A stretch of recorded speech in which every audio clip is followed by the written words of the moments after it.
হুমায়ুন কবির যেভাবে এখন মুর্শিদাবাদে জলসা শুরু করেছেন সিংহাসনে বসে, মারাত্মক সব জলসা, সেই জলসার ভাষণ পশ্চিমবাংলায় নতুন মাত্রা দিচ্ছে।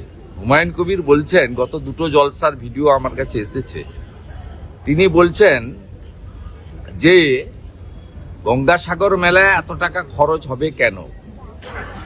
তিনি বলছেন 1,10,000 টাকা পুজো কমিটিকে দেওয়া হবে কেন, জগন্নাথ মন্দির করবেন কেন, দুর্গাঙ্গনের জন্য দেওয়া হবে কেন।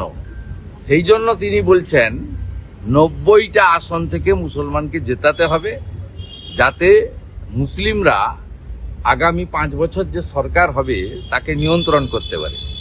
এ এক বিপজ্জনক ট্রেন্ড, বিপজ্জনক ভাষা। এরকম কোন রাজনৈতিক ব্যক্তিত্ব, বিবেকানন্দের মাটি সবসময় শেখায় নিজ ধর্মে আস্থা, অপর ধর্মে শ্রদ্ধা। কিন্তু হুমায়ুন কবির যে কথাবার্তা ধর্মীয় জলসায় গিয়ে বলছে, এ এক বিপজ্জনক ট্রেন্ড। এটা মমতা বন্দ্যোপাধ্যায় জন্যই হয়তো কার্যত হচ্ছে। আমরা তো খুব পরিষ্কার, আমি অন্তত গত কয়েকদিন এই আপনার বেলডাঙ্গার ওনাদের 6 তারিখের অনুষ্ঠানের পরে আমি বলেছি, পশ্চিমবাংলার মানুষকে ঠিক করতে হবে, যিনি আরব সংস্কৃতি এবং হানাদার ছিলেন, বলাৎকারী ছিলেন, ধর্ষণকারী, লুট করতে এসেছিলেন, সেই আরব সংস্কৃতির মোগল পাঠানদের নাম এখানে থাকবে কি থাকবে না।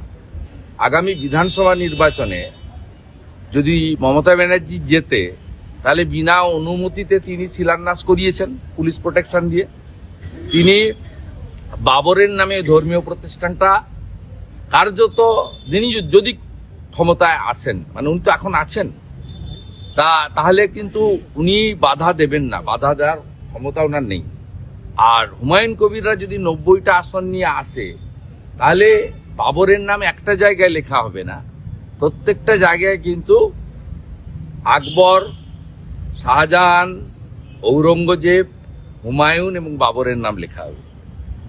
আর ভারতীয় জনতা পার্টিকে যদি আপনারা আনেন, তাহলে ধর্মীয় প্রতিষ্ঠানে আমরা বাধা দেব না, কিন্তু বাবরের সাথে সাথে তার বাবা ঠাকুরদা কারোর নাম লিখতে দেব না।